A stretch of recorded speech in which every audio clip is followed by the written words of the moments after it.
Eu queria saber, né, como é que você está vendo a Ucrânia com 23 meses de guerra? Bom para 2 anos, pelo que a gente está vendo aí, né?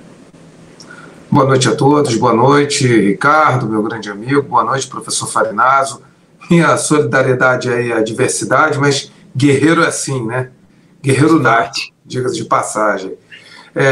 Com certeza, né, com a exposição inicial brilhante do professor Ricardo, como não é diferente, né, tal como ele sempre se apresenta, há uma situação de um verdadeiro impasse estratégico para a Ucrânia.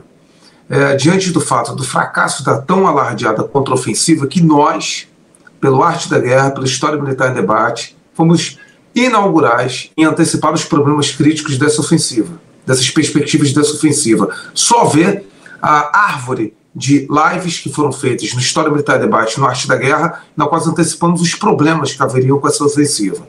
E a gente sempre alertávamos. O objetivo da Rússia, no foco da defesa ativa, era a degradação máxima das unidades de combate ucranianas.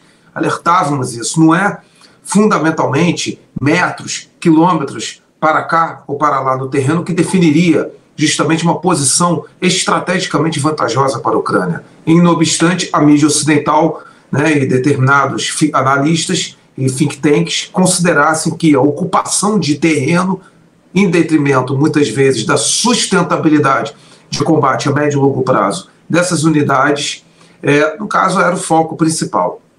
O que acontece? Nós temos, apesar de termos a maior força militar já sustentada por o maior bloco militar, a maior aliança militar do planeta pós-Segunda Guerra Mundial, há uma situação de uma verdadeira dificuldade de perspectiva ao longo desse ano da Ucrânia estabelecer qualquer iniciativa operacional ofensiva.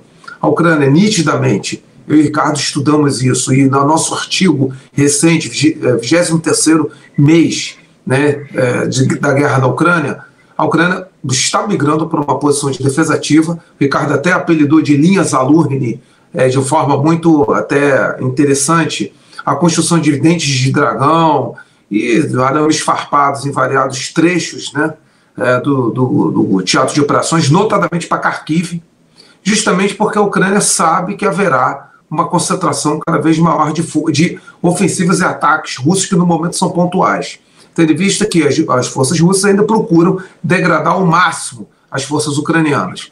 Há, no caso, também uma ênfase seletiva por parte da Ucrânia, isso também é inerente a métodos de guerra simétrica, de focar em alvos que gerem maior impacto mediático, como foi, né, o ataque a Belgorod, o ataque ao Ilyushin 22, né, que até agora está na nova de guerra, essa situação, né, do Ilyushin 76 carregando prisioneiros, isso gera impacto mediático, porque a Ucrânia precisa de impacto mediático para ter a sustentabilidade desses fornecimentos e desses sistemas. Temos uma séria situação, como o professor Ricardo falou, da degradação da qualidade, do aspecto qualitativo do combatente ucraniano, porque, volta a falar, não adianta você ter meios operacionais, sistemas de armas sofisticados no estado de arte se você não tem uma qualidade de treinamento e de combatente apropriado. Principalmente numa guerra em que se tem uma necessidade de manutenção de linhas defensivas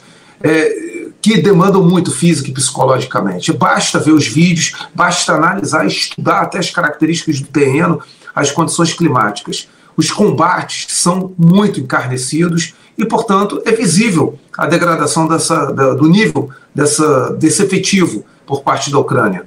E isso compromete, é inevitável, compromete a qualidade do combate. Não basta ter armas modernas, até porque muitas delas, né, são operadas em conjunto com conselheiros militares da OTAN, isso é fato, porque um treinamento de um sistema como, por exemplo, o Patriot Pack 2, ele leva ano, não é simplesmente 2, 3 meses para poder operar.